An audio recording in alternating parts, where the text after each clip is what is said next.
Hello,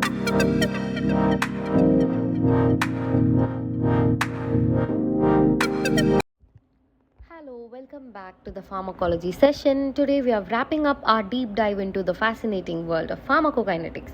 We have covered absorption, distribution. Now we are going to tackle the really crucial steps that determine how a drug is dosed and managed in a real person. Clearance, half-life, and the kinetics of a drug elimination.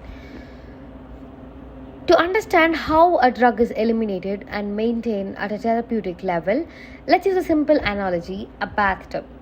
The drug dose you take is like the water you pour into the bathtub. The concentration of the drug in your body is the water level in the tub. So, clearance basically is the rate at which the drug is removed from the body. It's the body's efficiency at cleaning the drug from the bloodstream. Clearance is the size of the drain at the bottom of the tub. A large drain means a high clearance rate and the drug leaves quickly. Elimination half-life. So the half-life is the time it takes for the amount of drug in the body to be reduced by half. It's the most common way to describe how long a drug's effect will last.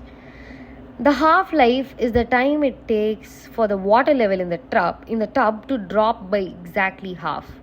A small drain, that is a low clearance, will lead to a long half-life, while a big drain, that is high clearance, will lead to short half-life. So that's the relation between clearance and half-life too. And we have steady state. For most medications, we want to maintain a consistent drug level in the body. This is called steady state. It's the point where the rate of drug administration equals the rate of drug elimination. So this is when you pour water into the tub at the same rate it's draining out. The water level becomes constant. It doesn't rise or fall. It takes about 4 to 5 half-lives to reach this steady state regardless of the dose. So loading dose. What if you need the water level to be at a certain point immediately? You pour a large initial bucket of water to fill the tub quickly. That's a loading dose, a high initial dose given to achieve steady state faster, especially for drugs with longer half-life. And kinetic models, the rules of the game. Now let's talk about the rules that govern how a drug leaves the body. First order kinetics. It's the most common model for most drugs at therapeutic doses. The rate of drug elimination is proportional to the drug concentration. The more drug you have, the faster the body gets rid of it. Imagine a car losing fuel. If you have a full tank, you lose fuel at a rapid rate. As the tank empties, the rate of fuel loss slows down. For example, you might lose 10% of remaining fuel every hour. And zero order kinetics, this is the less common and can be dangerous. The drug elimination rate is constant and does not depend on drug concentration. Your body can only eliminate a fixed amount of drug per unit.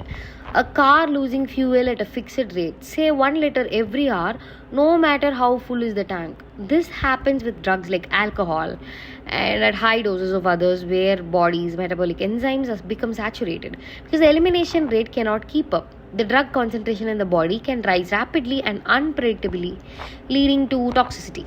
And we have compartment models too. One compartment model, a simplified view where the body is treated as a single uniform compartment. The drug is assumed to distribute instantly and evenly.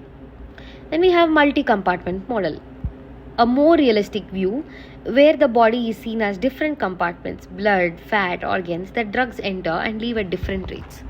And we have special situations and variabilities too. A drug's journey isn't a one-size-fits-all road trip. Many factors can alter a drug's pharmacokinetics. So age is a factor. Neonates and infants, their liver and kidneys are not fully mature, leading to slower metabolism and clearance. So doses must be smaller and carefully adjusted. Elderly patients, organ functions declines with age. This can lead to slower drug elimination and high risk of toxicity, often requiring lower doses too. And diseases, liver diseases. Impaired liver function will cause a chemical modification lab to be broken. The body can't metabolize drug effectively, leading to drug accumulation. And kidney disease. Impaired kidney function is just like having a clogged drain. The body can't excrete drugs efficiently, causing levels to rise. And then we have genetics. We all have genetic variations that affect our enzymes, like CYP40 family we mentioned earlier.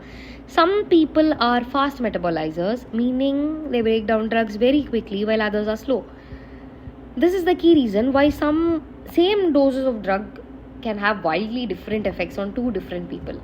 Other factors are pregnancy, like hormonal changes will be there, increased blood volume, altered renal clearance can all affect drug kinetics. Drug-drug interactions, a classic example is a drug that inhibits metabolic enzymes like grapefruit juice and statins, slowing down the breakdown of another drug and leading to dangerously high levels. So, given all this variability, how do doctors ensure a drug is working safely? This is where therapeutic drug monitoring comes in. So, TDM involves measuring the actual drug concentration in patient's blood. It's like a metabolic checking, it's like a mechanic checking the oil level in the car to make sure it's not too low or not too high.